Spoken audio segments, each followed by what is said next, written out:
my God. Another Thursday. Happy opening day, everybody. Oh my goodness. 16, Sweet 16, the whole shebang. If you did notice, if you're watching this on YouTube, Equinox.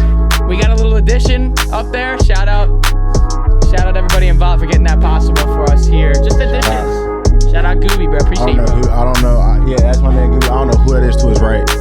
Yeah, that's Young 2 right there. Don't recognize that man. That's Young 2. We'll zoom in on that. That's a little boy. That's a little boy. Welcome into the all day, everyday show. Happy opening day. Yeah, good to be here. Good to be back. Yankees just got a win. We were recording this on Thursday night of opening day and the Sweet 16. And we did our part. And Kodak free now. And Kodak free. This is a act for everybody seeing this right now. This is high school football, and you can't see it, but Pretty sure it's my last game for Pinker's ever. On the wrist, there's tape wrapped around the wrist, and it in red writing because the school was red, white, and black, and it says "Free Kodak" in red. Dumb ass young boys. Dumb ass young boys. I can't make it up. We do have a lot to get into today. There's so much to get into. Baseball, like we said, opening day, Sweet 16. Tons of shit going on in the NBA, which we will be getting into. And then gambling is happening in the sports world. And these scandals are coming out left and right. So a lot of shit to cover there. But we were just having a conversation right before we got started. And You're talking about iPhones with no cases? yeah, So you don't fuck with that? I fuck with that. Well, Manny That's the first one I've had a case on in a while. He started by saying he was about to go back to having no password on his phone, which I think is crazy. But then I said what I think is crazier than that is like when people are carrying around these like iPhone 15s and they don't have cases. And I'm like, oh, like, okay, like you just want to walk around with $1,400, like that's easily broken or easily breakable. Like, what are we doing? I've been a no caser for years. I ain't new to this. Yeah, but I got a case and I've had that phone for like 2 years. My back's still cracked, but the front's not cracked. But it's like phone repair is only $100. I mean, not only $100, but it's $100. Yeah, you can do that. Just don't crack your phone. I don't know. I feel like you give and take though. If you're gonna do no back screen, like have the screen protector on then. I'll be putting the screen protector on, but that should be getting fucked up too. It just depends where you drop it. You usually drop them when you're whacked. Of course, yeah. In the bleachers at Auburn or some shit. Yeah. Mows, you know what I'm saying? And your phone gets trampled on. Yeah, someone in cowboy boots hits the fucking camera on the front. Now you can't take no more selfies. Now you got, never mind. I ain't gonna do all that. We're off to a hot start, a blazing hot start. And the Phillies, let's just preface this. The Phillies are going to be playing tomorrow on Friday after that game. Should have never canceled that game. I don't want to sound like a boomer though. But should have never canceled that game. I think they would have been fine to not cancel. I mean, to like. Why? What is wrong? Wait, what is actually wrong with? You're a baseball player. What is actually wrong with going outside and seeing if we can play? I feel like they just. Isn't that what you always do? Yeah, but you're thinking of it like that. I'm thinking about it like the fans. I played a game in Hurricane Sandy, like a football game. I know, but I think they're saying they just wanted to make sure that all the fans would go and the rain wouldn't like scare them away, which it wouldn't. I'm not saying it would, but just think like that though. 45,000 people go to the baseball game. 12,000, 13,000 minimum just want to get whacked and not go to work. Right. Like we can put some ponchos on, get busy. Like I saw so many people this week. They're like, I was supposed to be in the. Can you grill? You can't grill in the. I guess you can you grill in the rain, like with the tent up. Everyone was gonna have tents up, yeah. As long as it's not getting wet, yeah. You can still grill. And like people were like, just saying, I would have been in the parking lot drunk right now before the game. Bro, what? Like, instead I'm working. It's even funny just to be like, we're off, we go in, like, oh, we got rain on it, it's fucking canceled, we're all whacked, oh well, let's go to Xfinity, fuck it. It's still a good time. Talking about the fans. I mean, that's the first thing I'm thinking of. That's what they thought of probably. Which that is you're right. No, you're probably correct. Yeah. All right, still keeping it with baseball, but now on the... That's why we sold the LCS. Maybe it is, but it's not that... They're not a soft franchise. Over to more baseball, but more in the sports gambling world. Again, we're seeing these stories come out, like I said, left and right, where these players might be gambling on games. Are we pioneers? I feel like we're one of the first podcasts that weren't afraid to talk about the gambling conspiracies, and look where we are now with Ohtani. Like we did the Iowa State one, Iowa State. I didn't hear much. Like we got into that. We got into. I mean, obviously Draymond. We've covered some pretty crazy stories on this show. What was that high school, bro? Damn it. The 30 for 30 that like got on ESPN. Bishop Sycamore? Like that was a crazy story that we covered. And now it's Shohei Ohtani. Shohei Ohtani and the actually unbelievable. And his interpreter. Now the conspiracies around this, okay? The conspiracies that everybody across social media in the baseball world are saying, the conspiracies being that it's a cover up and that Shohei Ohtani was the one that was gambling. Like, ooh. I don't know if I necessarily believe that or want to believe it. But there's something about the way he says he's never even known about gambling. There's something about that. You know what I'm saying? I'm not saying he gambles, but I'm also not saying. I'm sorry. I be seeing Asian people in the casino. Y'all in there? Harris is the most diverse casino in America. Everybody's in there. So you can't tell me your people just don't gamble. Right. So that's off the list. Now, I don't know what happens over there because America's a little different gambling wise. America, we literally put it in your, like there's 7-year-olds that know what a line is now, probably, because they watch a basketball game and there's a points bet commercial. So it's probably a little different if you're overseas. So understandable. I don't really buy the conspiracies. I don't know what you feel. Well, you know what I do think is a possibility though? I think he knew. I think he might have known. Like he said they became best friends. Like what if he didn't really know much about him, got to know him, found out he gambles a little bit and was like, I can't tell you nothing, you know what I'm saying? But do what you gotta do type shit. And then like the dude's like a gambler, obviously has a fucking problem. Like what do you want, a $4.5 million tab? Yep. And there was like text messages that said like loan. So like obviously like with the bookie, like he has a credit line. So yeah. He's fucking, the bookie's like probably well aware he's tied in with Shohei. He's probably like, yeah, bro, if I do something wild, Shohei probably pick me up. He's already said he already picked me up. And I feel like Shohei kind of knew he got down $4.5 million and did send that over and then it picked up some steam. But I don't know. Like that's probably the most I think. I don't know what you think, but. I mean, his quote here, article on ESPN written from Aiden Gonzalez, with the quote being, I never bet on baseball or any other sports or never have asked somebody to do that on my behalf. I have never went through a bookmaker to bet on sports. Up until a couple of days ago, I didn't know that this was happening. And his interpreter says here, came with him into the U.S. more than 6 years ago. And like you said, became one of his closest friends after the Dodgers fired him. And like you said, surrounding the inquiries surrounding at least $4.5 million in wire transfers sent from Ohtani's bank account to a Southern California bookmaking operation that is now under federal investigation. I mean, it's like when Bookie is fucking pissed. Yeah. He's pissed. Yeah. Because he was making good bank. And now he in his mint. Now, you could say, in terms of being close friends, like, this does mean that, now again, with the lawsuit saying that it was like the loan that he was paying, you know, Ohtani obviously paid. Who is confirming that they're close friends?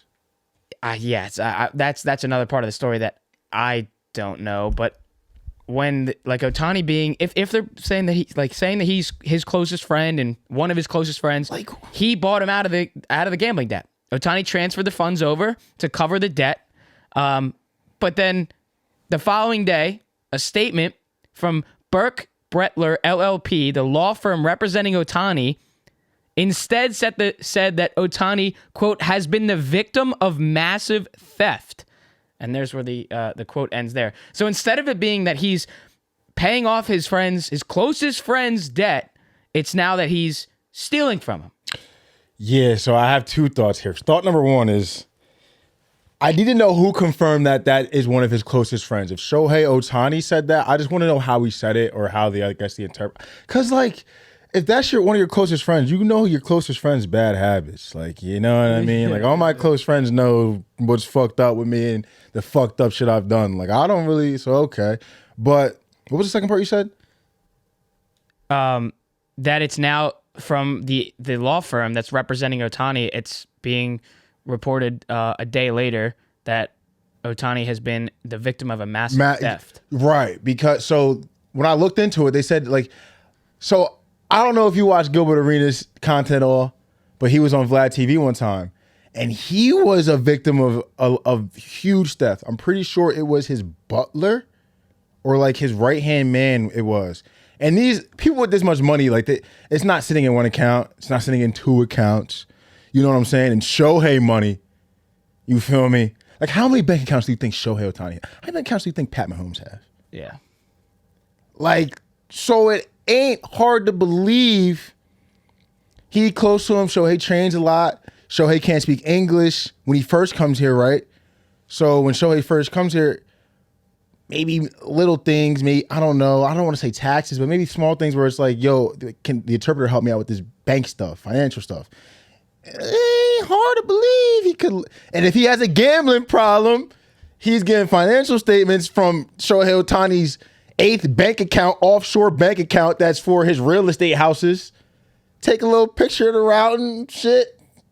Go into FanDuel or the bookmaker, wherever you make the wire transfers. That I can believe.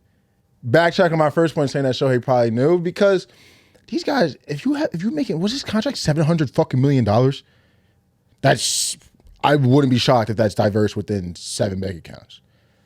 So you get a little loosey goosey. Which one of your best friends?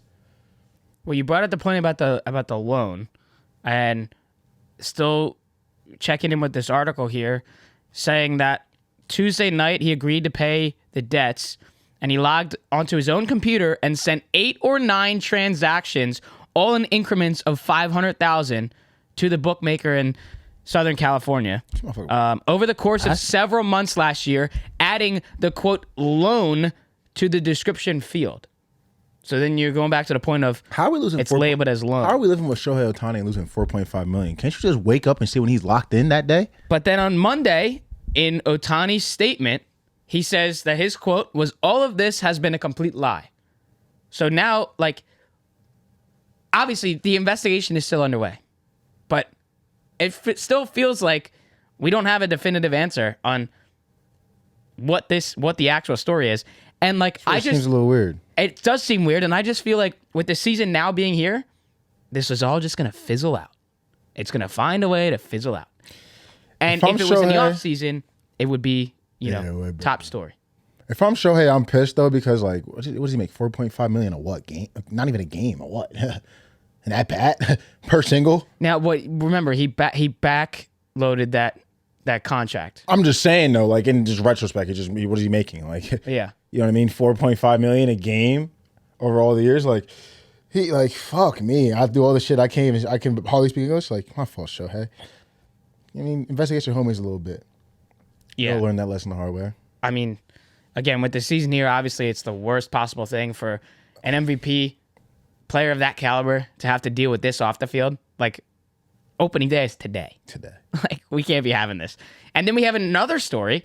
This is fucking hilarious. Still in the sports gambling world. This one is funny. Jontay Porter, the younger brother of Michael Porter, is under fire gambling as well.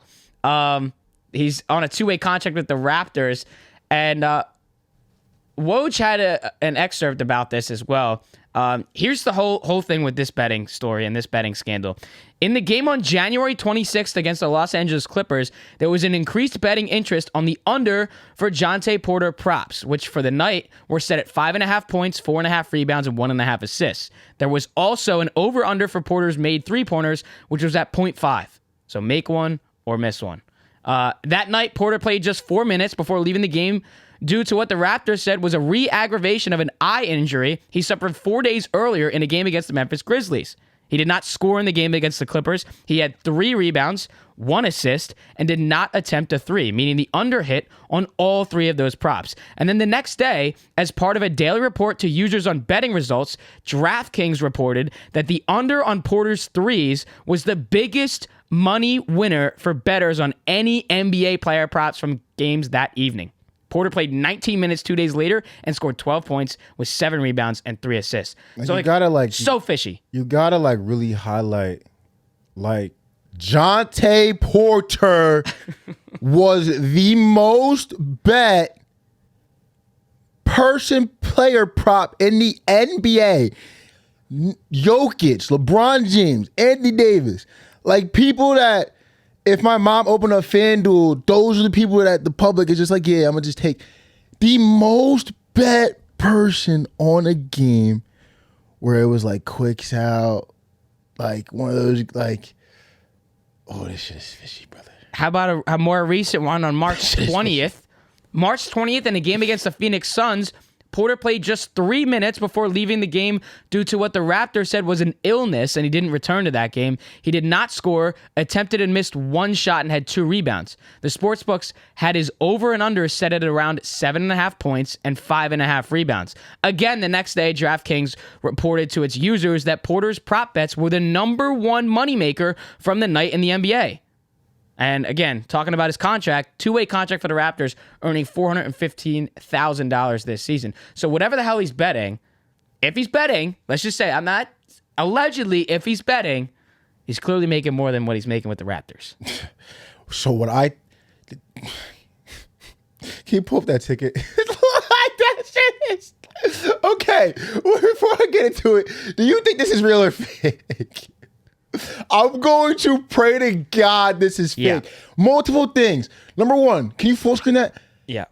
Does that say $80,000? So it's an $80,000 wager on let's see what it actually is. $80,000 wager on under 8.5 points, under 4.5 assists, under 1.5 3-pointers.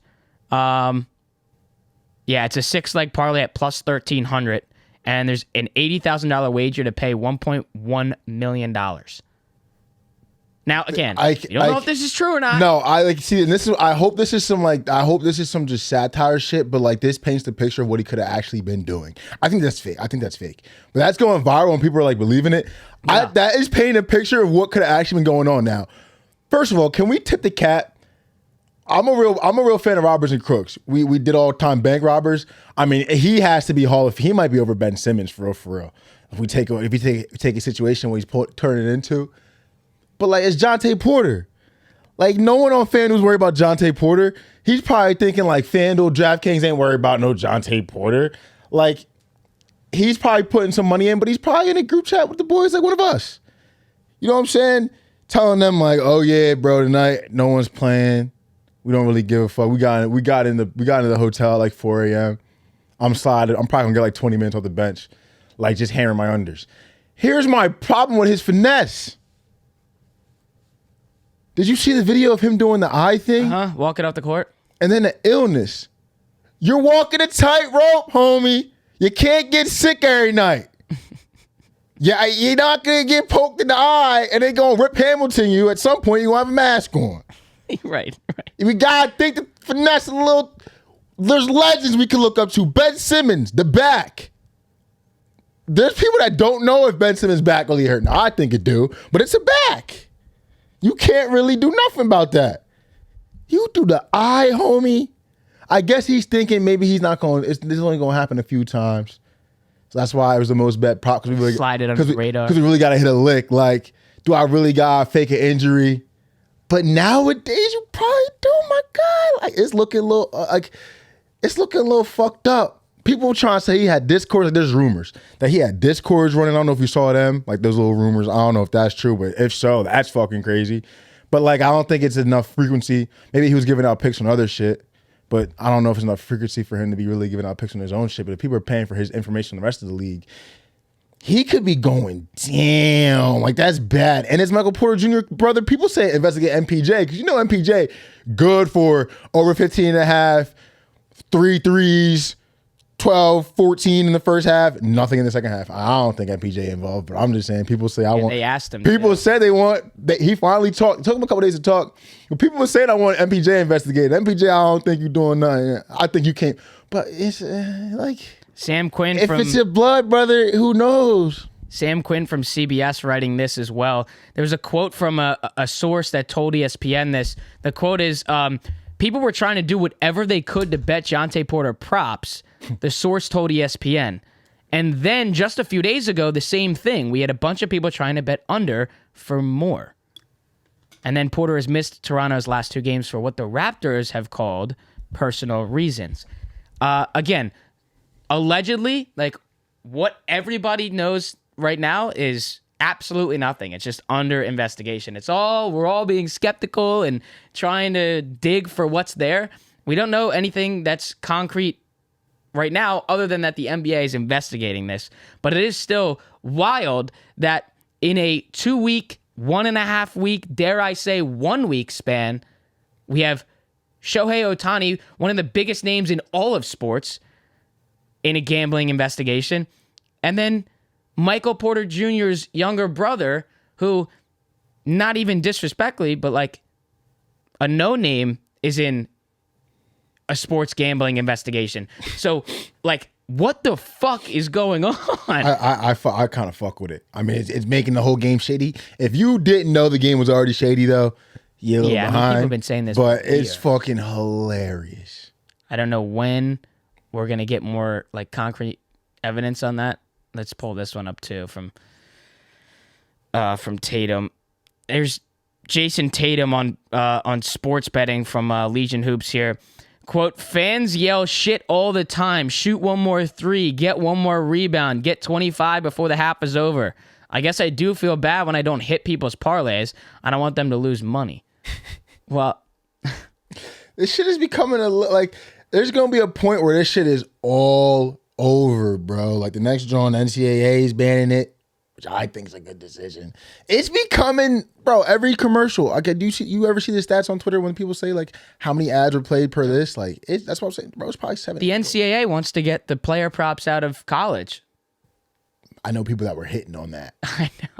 Well, you can get sharp. But being in Pennsylvania, it's one of the things that we cannot bet on is player props in college. That's the wave. But that's one of the first scandals I heard of. It's college basketball. There was a 30 for 30 on it. I don't remember what the fuck it was called. But there was for sure 30 for 30 on the betting scandal. It was college basketball. And that was like back in the 70s with the mob and all that shit. It's becoming real prominent, bro. Like, and I think it could get real messy soon. It can get real messy soon. It leads to the question I had next. Yeah. Which, do you think a player will get banned for life on some Pete Rose shit in the next decade? It's a great question because of what we're seeing now. But honestly, I'm going to say no because of how big betting is, like sports betting is getting. And like we just talked about, all these commercials being all about what book you can sign up now for all these free bonus bets. Sign up today. Free $200 deposit. $200 bonus bet. Just because of that, because it's now so much bigger, I don't even think it's possible. And I think whatever league would decide to do that to a certain player would get so much hate and backlash because they would be like, everyone's betting. How can you take them out? You're limiting the athletes to bet, obviously for the game's sake, but everyone else is betting. So how can you ban a player for life? We saw motherfuckers get banned for the year. I don't know, bro. Like, look, if you're gonna do the year, fine, but like the banning for life, I don't think we'll see ever again. It's definitely possible, but I also don't want to think like that either. But it's definitely a great question because of what we've seen, and again with Pete Rose stuff too. I think we're only at the beginning, bro. What? I saw some. It was a fake. It was a fake thing, but I actually thought it was kind of funny when he's like, he didn't say this at all. This was just a fake like tweet that I saw on it, but I actually thought it was hilarious. Where I was like, Pete Rose is saying that all he needed was an interpreter, and he never would have got banned. Maybe, bro. Pete's the OG finesser. 100%. We would have said bank robbers. I should have put him in the mix. I think someone might get nabbed, bro. Yeah. And I think it might be some like other shit. It might be something we not. It might be like tennis or some shit. Like, you know what I mean? Or who are we talking to? It was when we were talking to Dimers. Those fucking guys. What was it? It was like only 10% of the nation can bet or something like that. Yeah. And it's only going to get more and more and more. So much bigger. So, like, you got to think, like, not even everybody's homies that's in the league can bet. I think that really is where it probably spawns from, bro, and being around a bunch of people that's putting in parlays. And dude, we didn't even have New York as legal sports betting until, what, 2 years ago? Year and a half ago? NC just got legal. Like, it's getting opened up. I don't want to see nobody get banned, but people, Jontay, look into the Jontay. It seemed like he was getting real bold. And I don't know. Motherfuckers just might not care, bro. You hit Netflix on FanDuel. Now, again, it's different with the Shohei Ohtani story as well, just because Jontay, it feels, is more under fire with this just because it looks like he's selling the games for the wager. Whereas Ohtani's sake is people think he may have bet on these games, but what has come out is that he was just paying off his interpreter's gambling debt, but that's now not true. It's not like he was ever like forcefully selling games. No, the smart player don't care about no guarantee. Like, it seemed like Jontay was waiting for the guarantee, which I respect. Hopefully for you and the homies are all cashed out, strip club, all that. We did the thing. But like, I'm ready for the person who plays for a shitty team that's like, bro, just put in, you know what I'm saying? Just fade us, bro. I'm gonna do my part, but I'm not gonna OD it, but we can come up a little bit. You know which is so fucked because then, I mean, that's the shit I'm talking about, where it's like people, because I feel like people might try to get, okay, people getting booked now. We gotta get more sneaky with it. I feel like the sneakier you get, the more you get away with it, and you sneaky, like, it might come. At the same time, though, by doing that, like, by doing all that stuff, like, you're simply just risking everything. But it just seemed like, I don't want to say it's possible, but the NFL scandal from 2 years ago really opened my eyes to how bold these guys are really trying to get. And obviously, Jontay Porter now, like, these guys are getting bold, bro. Like, real bold. So we obviously are going to keep plenty tabs on how this shit develops, but. Yeah, especially by, with baseball just starting, we're damn near NBA playoffs. Obviously, Raptors aren't there. We have never heard a word from baseball, I don't think. No. I think the gambling scandals have only been football, basketball. Interesting. Besides Pete. Yeah, I'm talking about the modern day one. Yeah, modern day one. Shout out for Pete, sure. though, legend. We're never gonna forget you. That's what I. Yeah, you a legend. Do you put him in the Hall of Fame? Bank robbers? No, just the act like baseball Hall of Fame. Yeah, super. Yeah, just had a gambling problem, and that's why they don't want to put him there. It's all right. So, I think that's the one last thing he wants to get before he goes. Respectfully, you can come over here and talk to us about it, Pete, if you ever want to. Yeah. All right, over to some more NBA. With the game last night on Wednesday night, again, we are here on Thursday night. The Clippers get a snaky late win. Yeah, that was horrendous. On a no call in Philadelphia against the Sixers, and there was a no call that should have been called. No calls. And something might come out about that game. Well, and the no play bullshit. The play that Oubre had at the end of the game, driving to the basket, gets knocked over. It's a clear foul. The refs did come back and say that they did miss the call, and that was a foul. And Oubre and Nick Nurse are heated, walking over to these refs, being restrained to make their case. And Oubre pointing at every single ref in that scuffle, saying, "You a bitch, you a bitch, you a bitch, your grandma a bitch, your dad a bitch, your mom a bitch." Got it too. You got it. And Lou Williams today was saying that for every bitch is $25,000. Probably. And you know what? Like, if I was Kelly Oubre in that situation, obviously in the press conference they're going to ask me, "How do you feel?" And I'm literally going to come out and say, "Fuck it, I'll take the fine. Fuck the refs. This is bullshit. I'm going off. I'm saying every curse word. Fine me. I don't care. This has to be fixed." How many times are we going to see this shit when after every game this year, when something like this happens, whether it's the coach or the player that it's happened to, the slogan is the same, with it being, when are we going to see change? When are we going to see more of actually calling the game how it is and not just, "Oh, we missed another call. That's on us." We do that after the fact. Why can't you do it during the game? We've seen it too many times this season.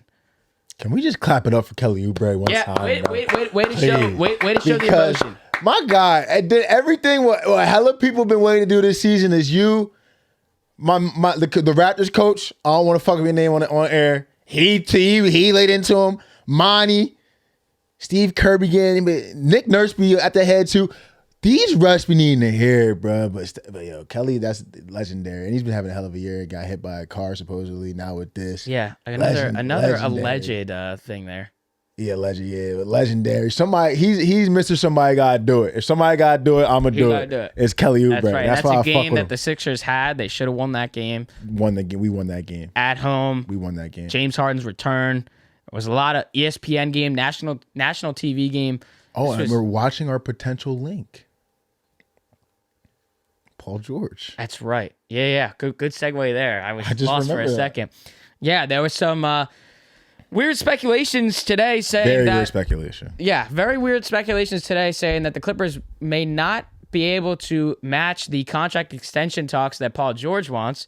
The Sixers trying to get involved, saying if the Clippers want to let him slip away, we're going to be right there.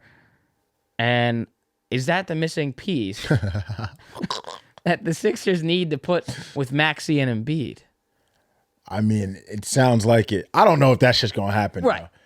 Any report that comes out in March, talking about he's going to come here next year, like, what is the hit rate on that? Like, I feel like it's got to be under 5%. Clippers, high seed in the West, they got playoffs to worry about. We're not going to hear about this story again until. Has that ever happened? I don't think anyone's. I'm probably gonna be so wrong. I don't think anyone's been linked with a team this early and it actually fell through. That big too? I don't think so. They was linking KD with like the Nets and shit. They were linking KD with the Knicks before they got Brunson. Dame Bucks was an afterthought. Yeah.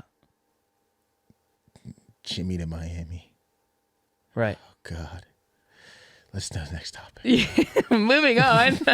Again, in the same night as this crazy fiasco in Philadelphia, Draymond Green, in a massive basketball game, is right. Draymond Green gets ejected in the first 4 minutes of the game. 2 texts back to back. Goodbye. Is that his quickest one? It's got to be, right? I mean, it's almost like the score was like 8-6. I hope so. How can we be getting kicked out of the game this early? Very, just very angry, berate. Early on in this game, gets kicked out. And the camera's just following Steph this entire time. And he's walking around the court. He's got his head in his hands on his knees. And I think it's Steve Kerr that's like patting on his back, rubbing his back. He covers his face with his jersey. And then when you see his face again, because the camera's directly on him, he's crying. He's emotional. And that's what? This is what's happening? Draymond Green is breaking Steph Curry down with all these antics on the court. I mean, when's this going to stop? After he got suspended, it was like, this guy needs to get out of this league. Silver, you got to kick this guy out of the league. Comes back and is ejected in 4 minutes. And you got Steph Curry crying over, we need to win this game. Now you're out. And it's not even like this was a late game, mid-game. This was 4 minutes into the game. You didn't even give it a chance. So whatever Draymond is going through, I understand when you can get frustrated. And look, I'm not playing the game, so I don't understand the frustrations. But at some point, you got to think about the team needs you in some of these moments. At some point. This just makes me why do things like this have to happen at the apex? You know what I'm saying?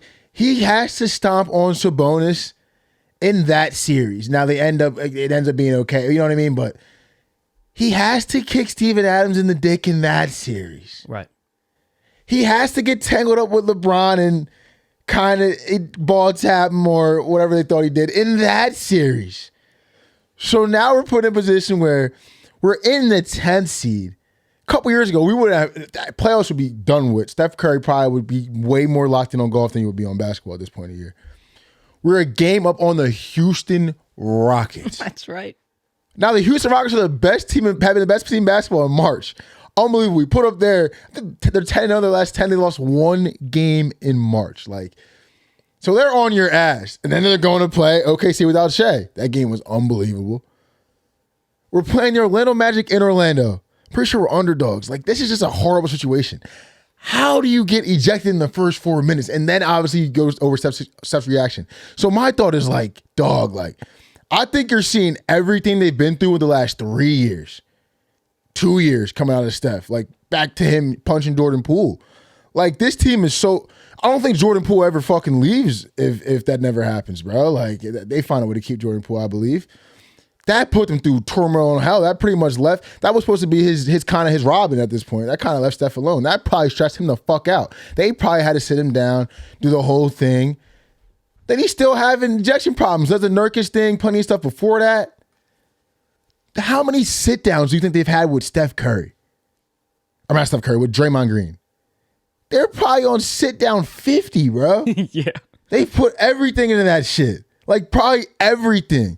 Like, Steve Kerr looks like just the most exacerbated parent picking up their kid from like their fourth like suspension or fourth time getting kicked out of school. Like, what is wrong with your kid? Like, I don't know. He's gonna have to work on it. We're coming back. Looks exhausted. I mean, obviously he's coaching NBA basketball, but looks fucking exhausted with this guy. Going back in the locker room, waiting for Steph. They get the W. Steph has an awful night. Thank God for Andrew Wiggins, scored 23 points. Steph scores the final 5 points. Step back three, does a night all the way down the court. Walks back in the locker room after getting the dub. And Draymond's at the end just waiting for him, smiling, doing the night. I'm thinking, when I watch that view, like, Steph, I want to punch you in your fucking mitt.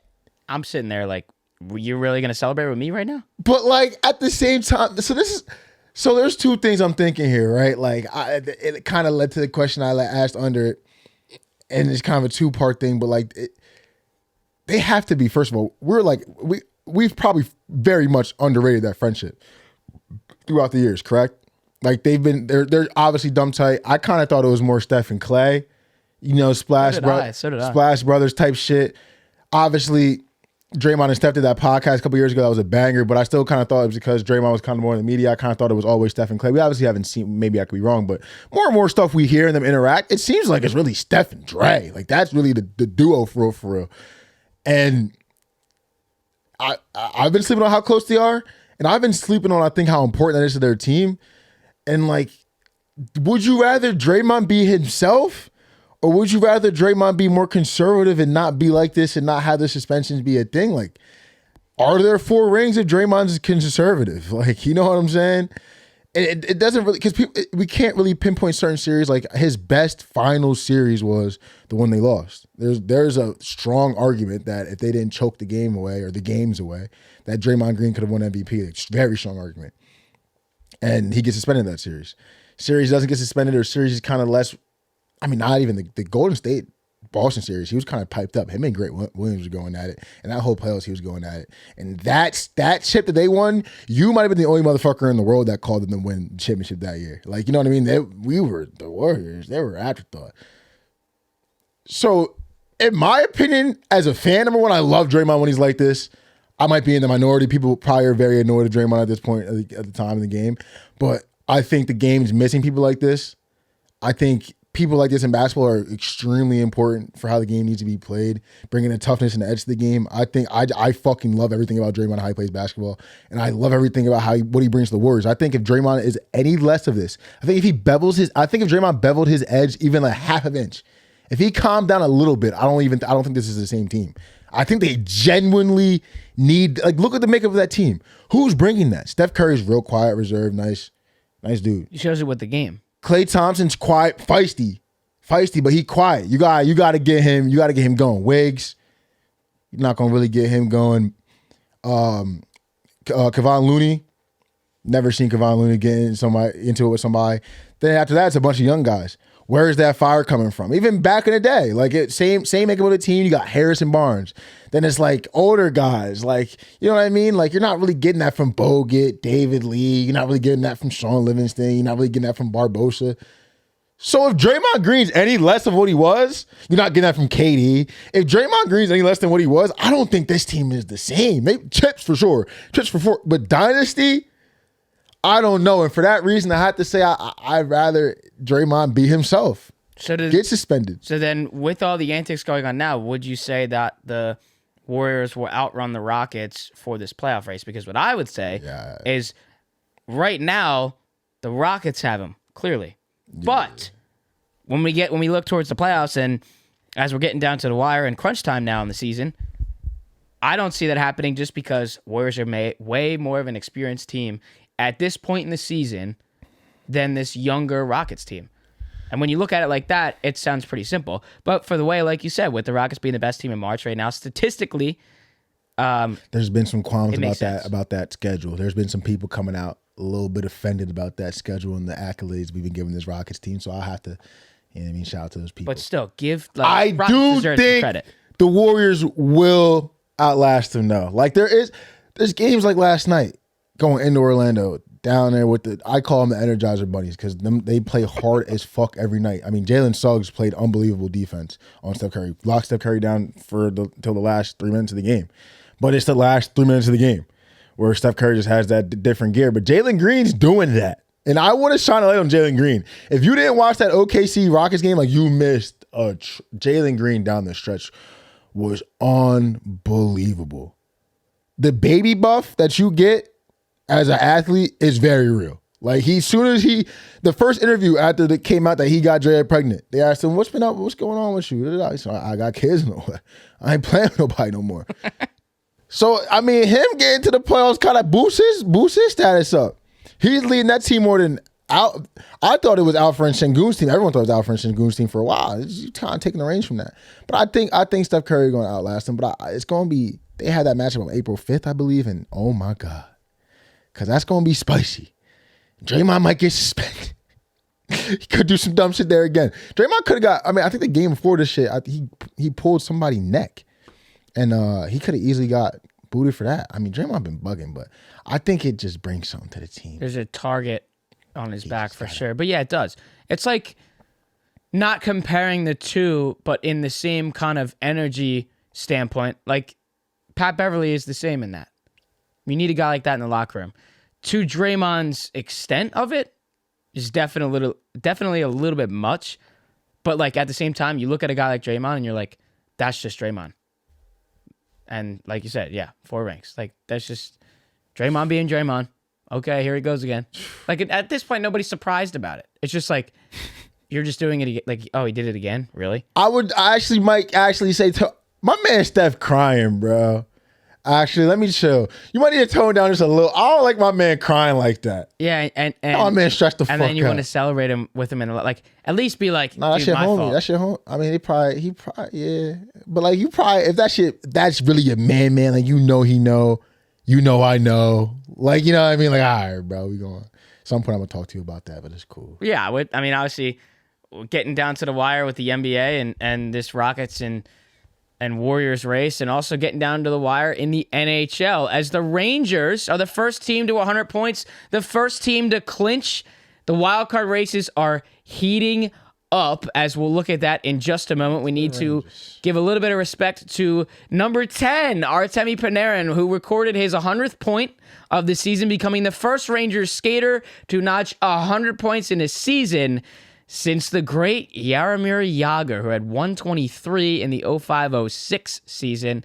And also, just to add more to that stat, he's the 7th Ranger to reach that milestone. Very fun to add to this Ranger season. I did not know he was that good when I stamped him, by the way. These are just fun players to watch. You can tell they're enjoying it. Trying to go after that President's Cup. They're not done, even though they already made the playoffs. They want to get that President's Cup. They want to have home ice for the rest of the playoffs, which would be crucial for what this race will look like. And as did the Knights win the President's Cup? Last year, Boston had it. Did the Avalanche win the President's Cup? I want to say they did that year, 2 years ago. All right, cool. It's just tough when you do that because you have a huge target on your back. I know the Lightning did. Yeah, and like the Lightning did it for like when they had their cup run there. That I think it was that 3rd season or that 2nd season that they did. I mean, they blew it. They blew it out. I believe that was the 2019 season. Yeah, they just they were the best team in the league by far.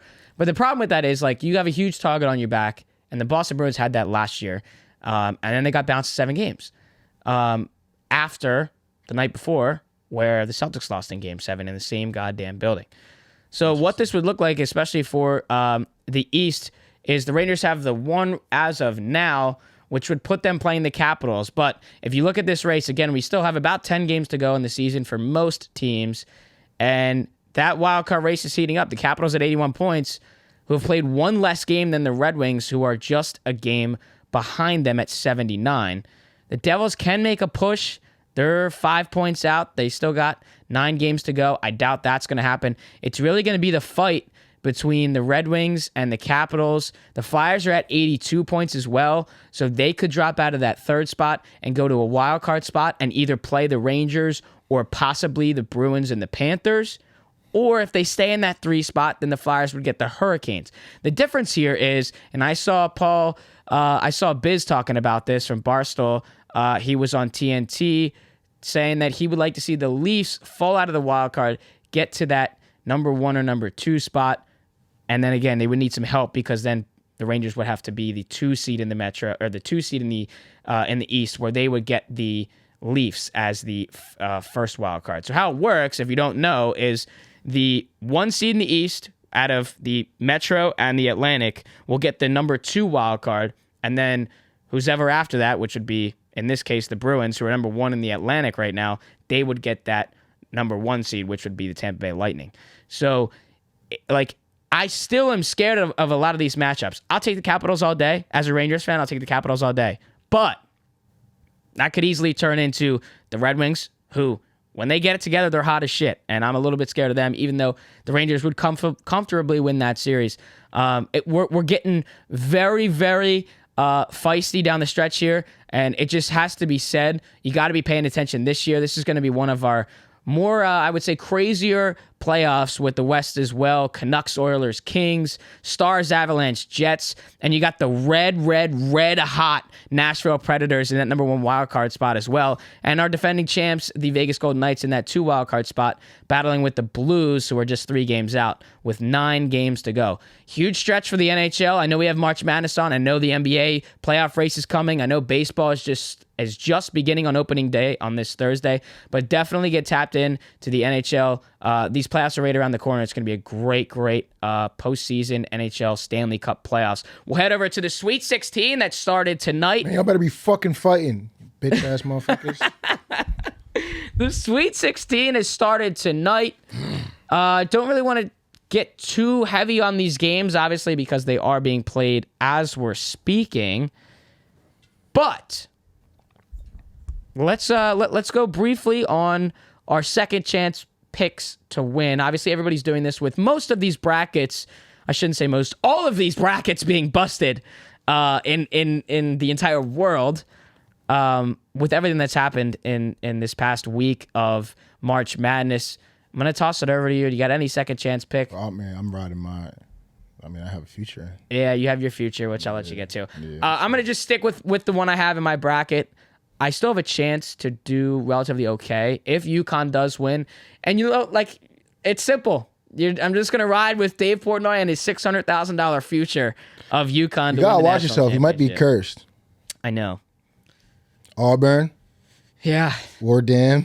Yeah, I had Auburn in one of my brackets. UConn's playing right now. Trent, you fucked that one, buddy. UConn's playing right now. Trent took UConn. I'm pretty sure UConn was losing when we looked at ESPN.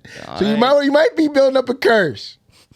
But you can back it, bro. I mean, if you back it, you got Dave Porter going. Look, and yeah, $600K. $600K. And here's the deal as well. Like, again, everyone's been saying it leading into the tournament and all tournament long. Nobody can hang with this team, with UConn. And I just think something about Hurley's pissing me off. He's a great coach. Great coach. He has had a lot to say. A lot to say. But great coach. Nothing against his coaching. I think he's an awesome coach. I actually think he can probably coach in the league. He's upset about the scheduling. Y'all playing in the Northeast. I forget where exactly where they were playing at. But it's not hard for UConn fans to get to the game. So it's give and take, brother. Just because you're number 1 overall seed don't mean you don't get everything in your favor. It's some tough teams in there. But you are literally playing. He was making it seem like they wanted to make it a really tough road for them and wanted them to lose. So they were kind of setting them up to fail. He didn't deliberately say that exactly, but it was coming off that way. Understandable. But there's ratings. There's other shit involved. You guys are obviously playing next to the crib. Yeah, I mean, he's been saying other things. Damn. But great coach. Yeah, honestly. Great coach. And look, hey. Coaching the league, I think. If there's a team that can repeat right now, again, last time we saw it was 06-07 Florida Gators. If there was a team to do it now, it's UConn. I mean, that's simple right there. But again, it's hard to repeat. We've seen that because the last one was 18 years ago. But at the same time, UConn has it in the bag. Now let's get to your future here. And why don't you talk about it? I'm not even going to say it. Marquette actually has a realistic chance to do something at plus 2,400. 2,400. Thing is, the other team I said had a chance is right next to them. They play Duke versus Houston. I ain't gonna really preview that game too much, but I will say I am 100% taking Houston in this game, just for the sole fact. Now Houston, I'm sorry for giving y'all that. Like I actually am. They should have lost Texas A&M. I don't know if you watched that game, but they were making. I had -9 at half. L. They were making their shots, but they got into foul trouble and it got scary. Now, well, Houston, they get into foul trouble and their shots not falling. That's usually when the upsets come. Can it happen versus Duke? It can. Duke's playing real good ball right now. And I'm a little bit of a John Shire hair, a little bit of a Duke hair, obviously with Kyle Filipkowski with the whole storming the court thing. I think Duke's going down though. I don't want to see no more Duke in the tournament. We cool off them. You know what I mean? We got enough Duke hairs on the train. We out of there. So we get. What were you gonna say? I was gonna say, does NC State stand a chance after what they've been able to get through? Obviously, Kentucky went down, so they didn't have to go against Kentucky in the second round, and they got Oakland instead, which ended up being a barn burner. That overtime game, that was still a sweat, and I had NC State in that game, obviously. Yeah. All favorites won on Saturday, so that was kind of the parlay that everybody had, not just me. Now you get Marquette. Do they stand a chance here? This kind of, it's not a Cinderella, but That is not Cinderella. Not a lot of people had them here. I think a lot of people had them losing to Kentucky. In my UConn bracket, though, I did not have that. I did have NC State beating Kentucky, and then they got Oakland, so that was great. But do they stand a chance here? Does NC State stand a chance tomorrow night? No, yeah, they do stand a chance, but I think it just runs out. I think it's just a game where you know what I mean. The Cinderella just is not there no more. But I think it's gonna be a fun game. Yeah, that game's gonna be turned. But I think that's where it runs out, and then we get that Marquette Houston, which I think is gonna be a fucking banger. Jamal Shedd, Tyler Kolek, like. Ooh. Shaka Smart versus Kelvin Sampson. Like college basketball needs that matchup. Well, this also from there, I do think Marquette's well coached enough, smart enough basketball players, especially in the guard position, where they'll know they can force Houston into foul trouble, play calm basketball, not let Houston speed them up too much, and force them into tough shots. To where I think Marquette getting to the Final Four looks really realistic. And then you scroll down there. Creighton, Tennessee, Purdue, Gonzaga. Who the fuck is scaring you out of that? Gonzaga. Good shout. Great shout. Gonzaga. Great shout. Great shout. Hell of a game against Kansas. Great shout. I think Gonzaga beats Purdue. I would love to see Gonzaga. So do I. I would love to see Gonzaga beat Purdue. So do I. Creighton, Tennessee. That's going to be a great basketball game. Like I stay up for that game as much as I hope you guys all stay up. 10 or 9. Everyone's mad about these schedules. I know, but I was going to say, as much as I hope you guys stayed up, because I know it's passing now, stayed up for that Iowa State and Illinois game, because that's going to be a banger, but stay up for that. Stay up for Creighton, Tennessee. Great basketball game. I'm only really worried about those two teams right there. But I like the weaknesses that I see out of those teams, and I think Marquette can exploit them. Marquette to the natty chip, I'm saying. I told y'all. Look, I didn't say this. This was not on air or anything, so I can't even go back and pull up the clip of me saying this. I said it to a couple friends, and I said the only number 1 seed that's going to make the Final Four is UConn. Sharp. Because we know what Purdue does. Sharp. We know what Purdue does in big games. Obviously, you have a 2 and 3 seed Tennessee and Creighton, so we don't have to worry about that. UNC Bama, they're going to have to go through. You took Bama, didn't you? I took Bama in that game. Sharp. And even if UNC gets that game, they either got to play Arizona or this Clemson team that is outliving everybody. And on top of that, you scroll back up. Houston, Duke, okay, you get through that, which is going to be a really tough game. Yeah. But then if you do get through that, can you last through Marquette? If assuming Marquette wins, can you last through that? Another hard game. That's why UConn, where they're sitting right now. We might not see a single number 1 seed in the Final Four. I know. And like, I don't want to talk about these games that are happening tonight, but like Iowa State, Illinois, like, can Iowa State, if they win that game, think they have a real shot to get UConn? Yeah. But like I said, if there's a 1 seed that's going to make the Final Four, everybody knew it was UConn. I don't know if people were on the same wavelength of saying that they were going to be the only 1 seed. There's a lot of people that are still very high on Purdue right now.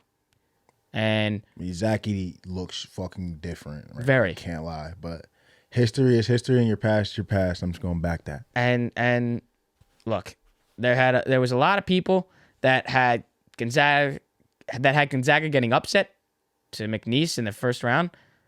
Clearly, that was a sweat-free. And then, because it's just Gonzaga in the tournament. It's just Gonzaga in the tournament. And then you just come out with this flying second half.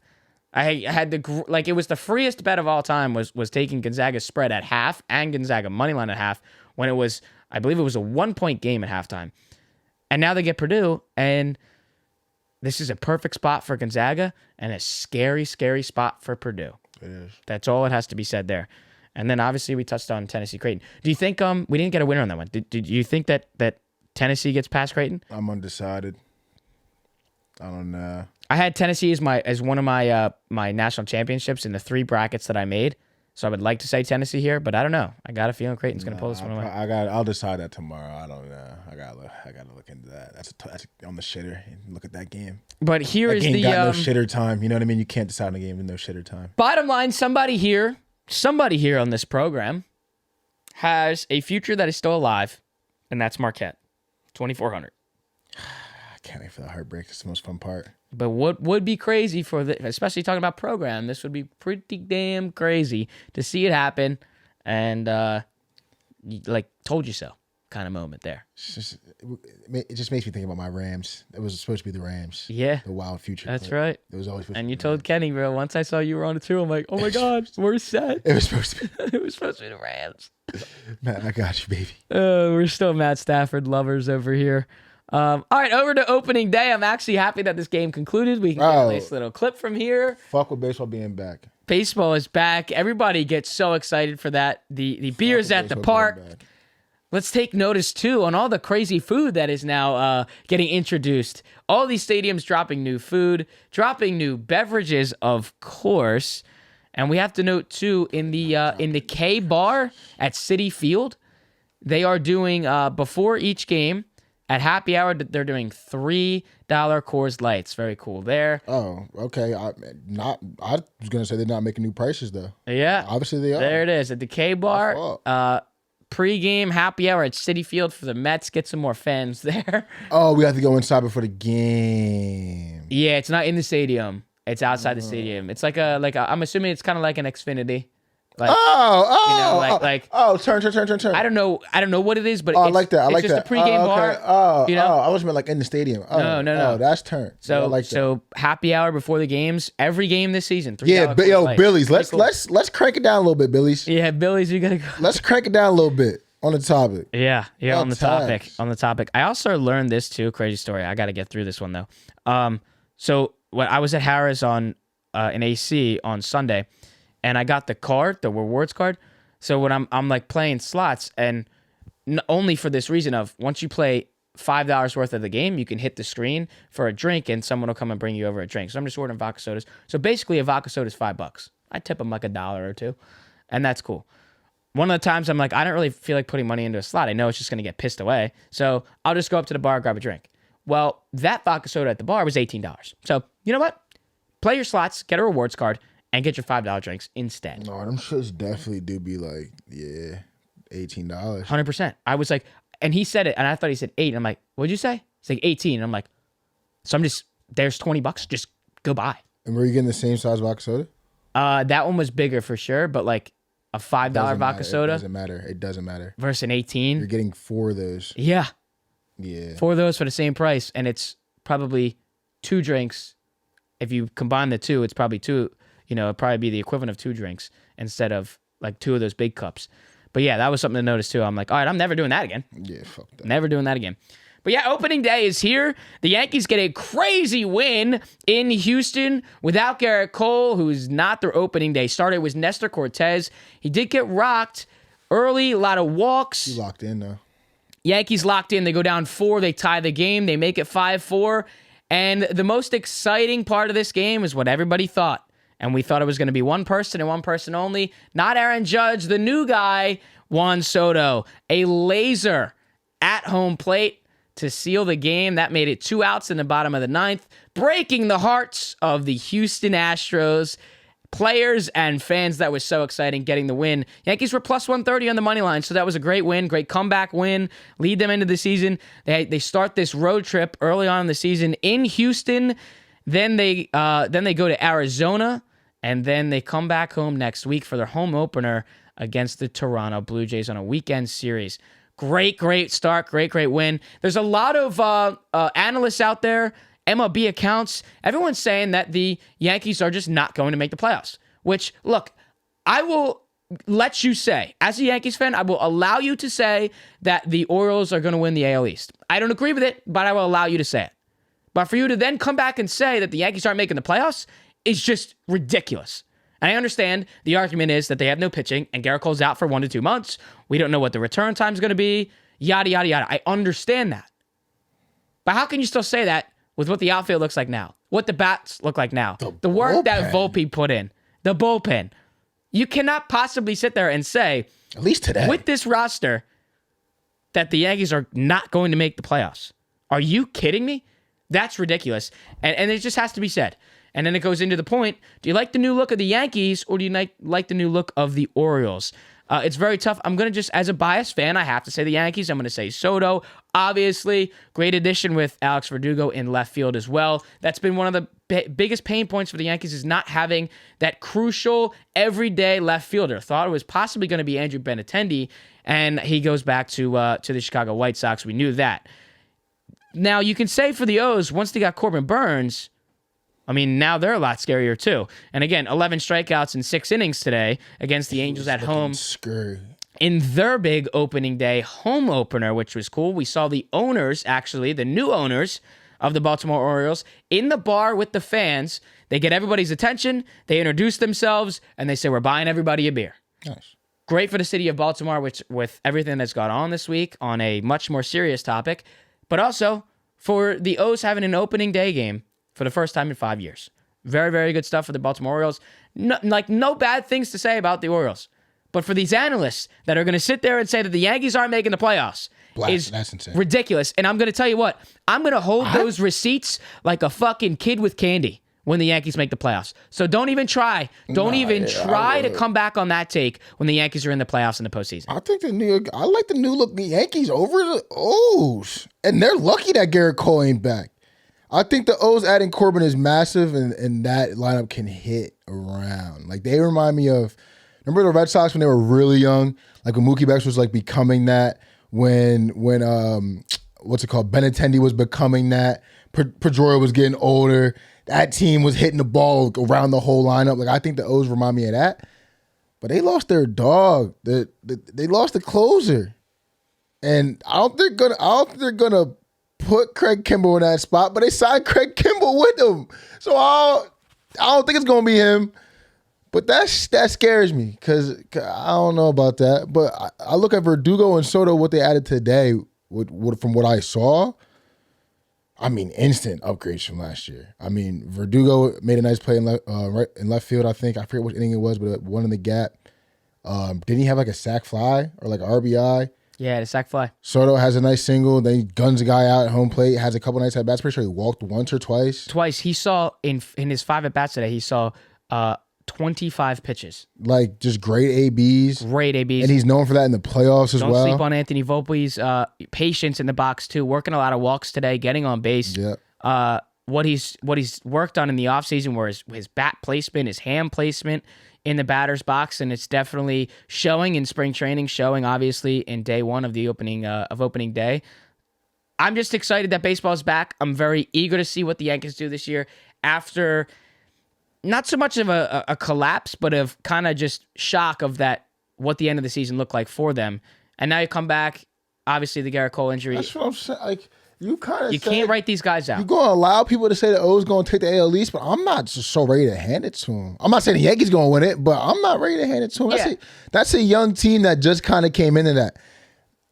Do I think they're going to run away with the AL East for the next 2-3 years after they won last year? I don't really think so. The AL East is deep, and there's some hungry teams. There's some teams that spend a lot of money. There's some teams that are real hungry in there, and some teams that have been underperforming. I would not be surprised. It's going to make it very competitive for the AL East, which is great. Put some pressure on the Yankees, but like, if you're going to say that the Orioles are going to win the AL East, Blue Jays just kicked you out the race. Then how are you gonna say that the Yankees aren't making the playoffs? Like Nutty. You're telling me that they're not even gonna get the wild card then? Nutty, yeah. They have That's a three-team playoff division. And what am I missing? Like, is your only argument that the Yankees aren't gonna make the playoffs Starting pitching? Starting pitching? Is that your only argument right now? And you're just leaving out everybody that's stepping foot in the batter's box? How can't they win the division then? Like, yeah, I'm not. I must be missing something. I don't know. I'm kind of with you, bro. I'm not gonna lie. I'm never with you on the Yankees. I'm kind of with you. What did we see in the playoffs last year with the Royals? They weren't ready. I feel like it feels like they're flying under the radar. Yeah. Obviously, Garrett Cole's out, but like I don't know. I kind of liked what I saw today. Obviously, it was one game. Yeah. And now we head over to Philadelphia and the Philadelphia Phillies. We talk about a hot start for the Philadelphia Phillies, what they can do at the beginning of the season. Let's talk about their stretch here. They have a 3-game series opening against the Braves at home. Then they go to, they play Cincinnati for a 3-game stretch, the Nationals for a 3-game stretch, the Cardinals, the Pirates for 4, the Rockies for 3, who we all know are god-awful, the White Sox for 3, back to the Reds for 4, Padres for 3, and then the Angels for a 2-game series. You talk about a hot start that the Phillies really, really could get on. This is a great opportunity to start when everybody, and I mean everybody, is picking the Braves to win the NL East. Yeah, that is true. And you know what also is very true? Phillies in slow start. 100%. I think this is the only page I've seen tweet it. It just caught a little bit of steam, came to my page, but like, I just don't want to build myself up to get this team early season expectations. Yeah. Like, do you follow that 2008 Phillies page that tweets out every single point of the season, like what the 2008 Phillies were? Oh, it definitely comes on my feed. It's never good. It's never. So it was like this when we were young bulls too. Like, this is not. I thought this was like a newfound thing. Like, I'm like, why do we always fucking start? This is nothing new. Yeah.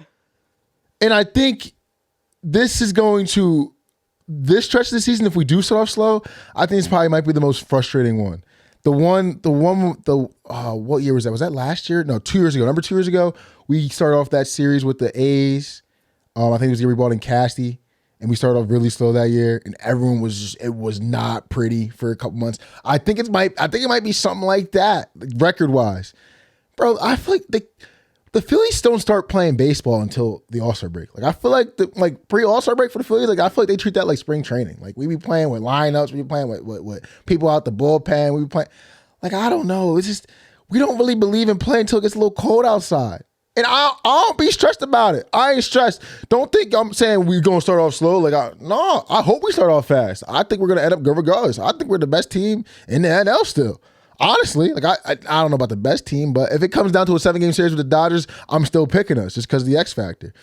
I ain't worried about a slow start, but I think it's funny that it's getting pointed out that, hey, this year we gave y'all a little boost, motherfuckers. Y'all want to win some games. It's great to point out though, because the Braves, you need it. The Braves love playing baseball when it's warm out, and they hate playing when it's cold outside. Yeah. And with us, it's the inverse. But if we can like playing baseball when it's warm outside with the Braves, then the NL East becomes a conversation. And that's something I would like to have. That wild card series is so sketchy, bro. Yep. Even if it's at home. It's so I hate that shit. And you're going to love this. I don't want to do one more. You're going to love this as an Eagles fan, too. Did you see who's going to be throwing out the first pitch for Saturday's game? Kelsey? Jason Kelsey and Fletcher Cox will be in attendance. Shout out to y'all do it right. Nah, clap it up. Throwing out the first pitch. In all this mess with Kelsey retiring, shout out to you, Jason Kelsey, I feel like people have been forgetting Fletcher Cox. And for me personally, like, that one hurt. I'm going to keep it a buck. A little bit more than Kelsey, just because Kelsey's been a staple for the Eagles, obviously, offensive line, since he's legitimately came in. I think he's had Michael Vick's hands on his butt, possibly Sam Bradford, Matt Barkley, like Tim Tebow, Carson Wentz, Nick Foles, Jalen Hurts, Mariota, Chase Daniel. Like, he's been here for a while. Has had some hands up under there for sure. But I feel like ever since Fletcher Cox came out around the same time, he's just been like a star for the Birds and just been one of my top guys. And seeing him go is just like watching him. There was games last year, I think specifically like the Bills game. it's like in the one Cowboys game when we played him at home and it was like a classic game. It wasn't like it was just him out there, but you could just see him giving that extra effort and sometimes kind of pulling the defense. And I'm just like, damn, how is Fletcher Cox being the one that's pulling the defense right now? His old ass. And I feel like I said it a couple times on this podcast, but it's like I never had that thought that he would be retiring too. And it's like, damn, dog. Like I kind of knew Cox was going to retire. Like, fuck, Fletch. I hope you keep fishing and shit. Come to some games. Miss you, dog. Tell you what, it's going to be a electric atmosphere Real on Saturday. Fletch, man. Day game on Shout Saturday. out to the Phillies for showing Fletch some love, man. And just the atmosphere of the Philadelphia Eagles being in the building, the newest retirees for the Philadelphia Eagles. What a sight it's going to be at Citizens Bank Park on Saturday for these two long-tenured Strider comes Eagles. back to the bank to shit his pants. Perfect. Spencer Strider back. Zach Wheeler for Deserved. Friday opening day. They did it right. As we know that Aaron Nola was the guy for many, many years, it's now turned over to Zach Wheeler, and I don't think there should be any animosity there. Very deserved. It's the right call. And look, both of you are 1A, 1A. 1A, 1B. That's what it is. And I 1A, 1A. Like, it doesn't matter. Who gets the ball game 1, game 7 gets the ball opening day? It don't matter. No brainer. Yep.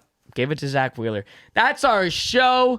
Jam-packed sports gambling. MLB is back. The NHL playoffs are right around the corner, especially with the NBA as well. We are in the Sweet 16, so tap in with everything. You guys know what to do if you've made it this far. YouTube, you know what to do there. Like, comment, subscribe. Apple Podcasts, Spotify. Do us that big, big favor there with those ratings at the bottom. More fun next week with getting to the Final Four, and if Marquette can ride all the way. You've been listening and watching to the All Day Everyday Show with All Day AJ and Manny Ruffin. More sports, more fellas. We'll see you next week. Take care, baby.